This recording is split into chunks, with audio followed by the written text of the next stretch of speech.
Hello, how you doing and welcome back to the channel. So Saracens against Sale in the Premiership final. First against second. The two teams that I think most of us would have expected to reach the final are the teams that won in the semi-finals on the weekend. So in this video, I'm going to be getting into all of that, looking back at both semi-finals in small detail and then casting our minds forward to a couple of weeks' time when Saracens face Sale for the Premiership title. Make sure you drop a comment down below on anything I touch upon in the video, and also like the video and subscribe to the channel as well. Would massively appreciate that. But all right, let's get into it. So for me, there probably wasn't too much of a surprise in this weekend in that both semi-finals panned out the way that we probably expected.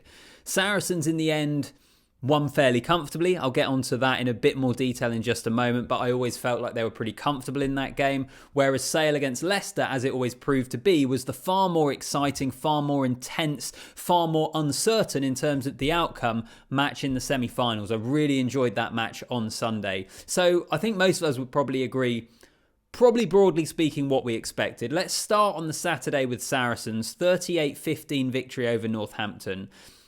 I'd be interested actually for Northampton fans to comment here, because I personally, as a neutral, never felt like Northampton were going to beat Saracens. Even when they scored those couple of tries in the second half and the scoreboard suddenly looked a lot closer, I still just felt, from what I'd seen up to that point, that Saracens were always going to be able to have enough to pull away and get the victory and win relatively comfortably. And that is what happened in the end. So Northampton fans, let me know, did you really believe, did that passionate supporter in you believe that a big upset was on the cards? Because let's not forget, it would have been a huge upset for Northampton to have beaten Saracens, who haven't lost at home all year in the Premiership. Northampton snuck into fourth place in the end. I said in my semi-final video that you look at Northampton's record this year, and as good as they are in attack, quite frankly, they're pretty poor defensively. They conceded more tries than they scored in the league this year. So I felt like that was always going to be an issue for Northampton, and I think ultimately that was the case. They couldn't match up with the physicality that Saracens were able to bring.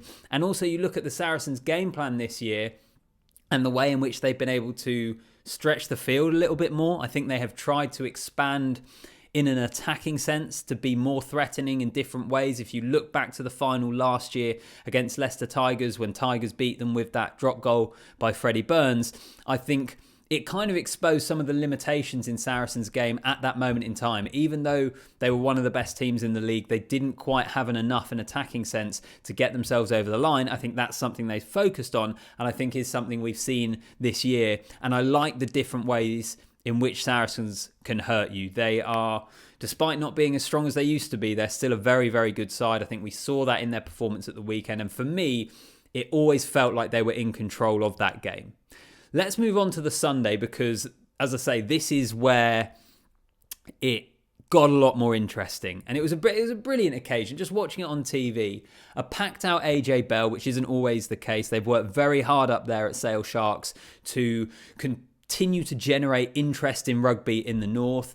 From that point of view as well, I'm absolutely delighted that they've got to the final in terms of trying to expand the game and trying to grow the game in the north of England. This is a really positive thing. And it's a long time since the club have got to a final at Twickenham. And it feels like this is a culmination of a lot of years' hard work, going all the way back really to when Steve Diamond was the director of rugby, and when they started getting the South Africans in Faf de Klerk and Lou de Jager and those sorts of boys over, and they started to become more of a top four side. Finally now they have got themselves to a final, but this was not easy at all. And actually I think one of my big takeaways from Sale's 21-13 victory over Leicester Tigers, I think one of the things they'll learn and they can take into the final is almost just emotionally where they are at the start of the game. Because I felt at the start of the game, Sale was so revved up. They were so focused on being physical, which is a staple of their game and they've been excellent at all year. But it was almost to their detriment at the start, in that they were flying around and trying to smash Leicester at every opportunity. And actually, that was to the detriment of their discipline. They gave away quite a lot of penalties early on, and it felt like Leicester had a real opportunity to have a great start to the game. But once they corrected that Sale, then the penalties started to go the other way, and actually then we saw them be able to play some of the rugby that we've seen them be able to play this year. And when they got into that red zone, into the final third, I thought they just looked that little bit more clinical than the Leicester Tigers. Tigers themselves, though, will be disappointed with the two penalties late on in the game. They tried to kick for the corner. They sent them both dead. eased that pressure on Sale towards the end of the game, and the home side were able to see it out in the end.